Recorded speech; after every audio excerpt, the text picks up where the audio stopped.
So, in working on this book on student loan debt and how to do college debt free, which is an upcoming book, not quite sure when I'll be done with it, but hopefully this year, I was writing tonight and thinking through those parents, families, grandparents, guardians, and loved ones that are not just in the position of people who have student loan debt and who are under the burden of those things. I write about that too, but I'm writing for chapter for those who want to be proactive in helping their pay for their student who may be very young or years away from college, maybe a grandchild, maybe someone that they have guardianship over, or parents, whatever the situation may be, that they want to proactively have money ready for their student when they get to the time of pursuing college. There's a couple ways of preparing for this and saving for this, and they are education savings account and 529. But let me just talk about the 529 here for a minute, where I've been doing some writing. The 529, which is an investment account for, which I'm not going to get too in detail on, but for a student's education, can be put in a family, you can put in up to $2,000 a year. Now, it doesn't have to be that full amount, but were you to do this and your child was just born, which a lot of people start a lot later, I get that, but just potentially this $2,000 a year times 18 years gets you $36,000. Now, this isn't just a static savings account. This savings account is meant to be put into mutual funds or something that grows over some time, which means it can have, depending on what you put it into, which I'll talk about at another time, upwards of $100,000, which is plenty of money to pay for college.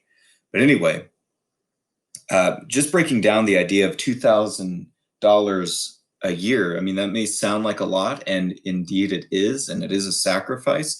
But if we think about it this way, I've done the breakdown here of what that amounts to is 12 in 12 months, another 166, almost $167 per month. So it's a sacrifice of $167 per month, or $38.46 a week, or $5.48 per day.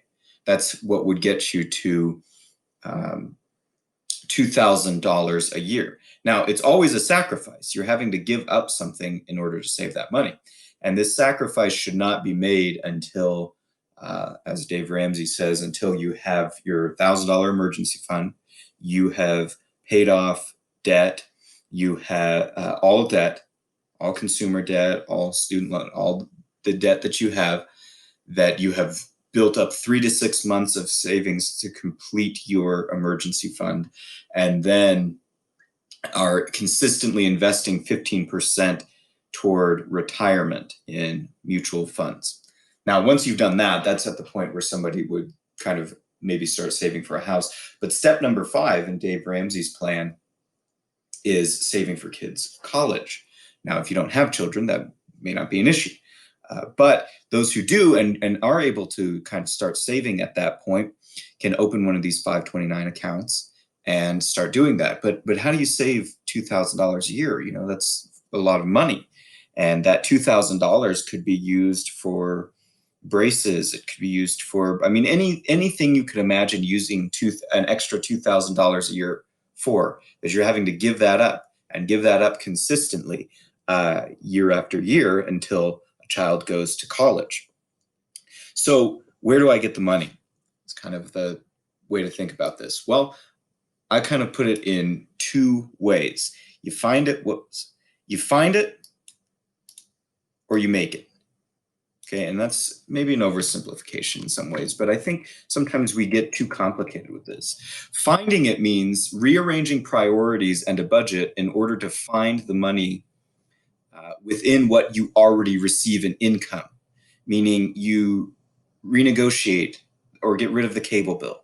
You adjust your expenses. You make some sacrifices. You give up frequency at Starbucks. You give up some other things in your budget, or a couple. It doesn't have to all be from one area, but after clearing your debt, having an emergency fund, all that stuff being out of the way, it would be easier to do this. So this is something you can only do and should only do once you have already done those steps and you're pursuing and modeling financial freedom consistently.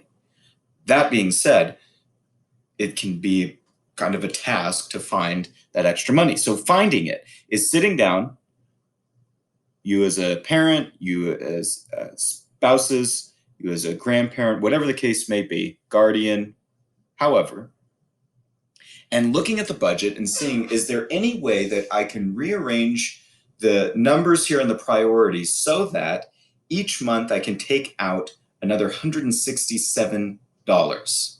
Can I give up some of fast food, some of Starbucks, some of what I spend on food, some of what I spend on streaming, some of what I spend on cable, some of what I spend on clothing, some of what I spend on entertainment, etc. The situation's different for everybody. So that's finding it, rearranging those priorities. Making it is the other side. Making money means employing extra means to create extra needed income. So that would be getting another job or selling some things or having a small business online or something enough to make $167 a month or $2,000 per year or $39 a week or $5.50 a day, $5.50 a day. Is there something that can be done that you can meet that goal by making that extra money? Maybe you work a little bit of overtime, which a couple hours of overtime could amount to that.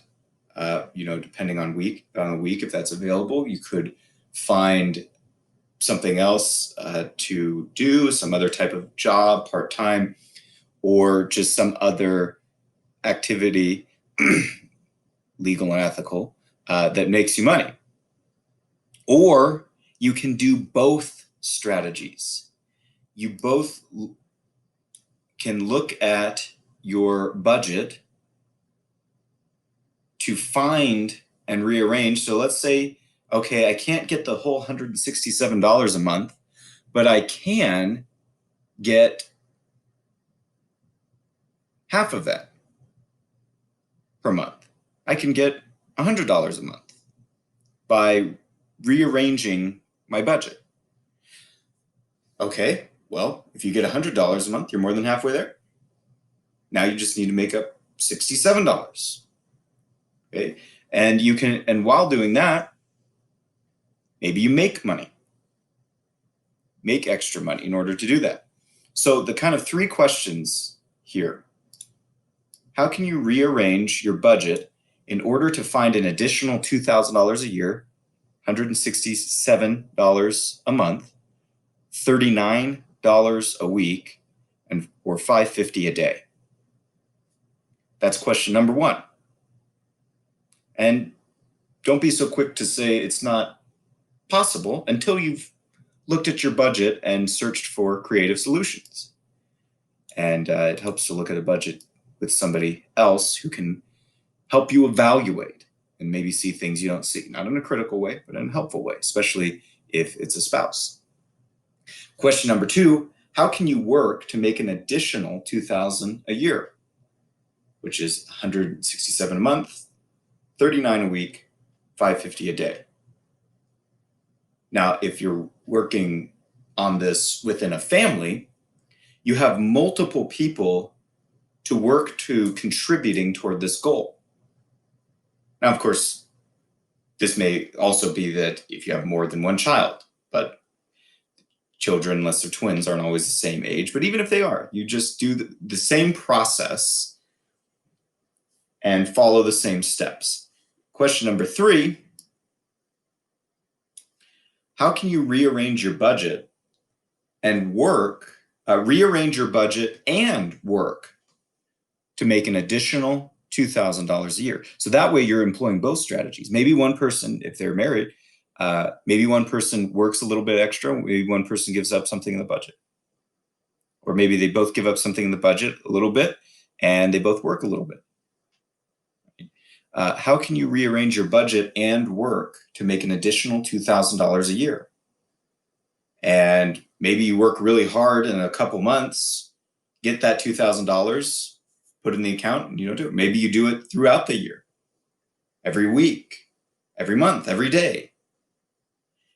So there are a lot of ways to do this. And by the way, students, depending on their age and ability, can contribute too. It doesn't have to just be the parent, the grandparent, the guardian, whoever.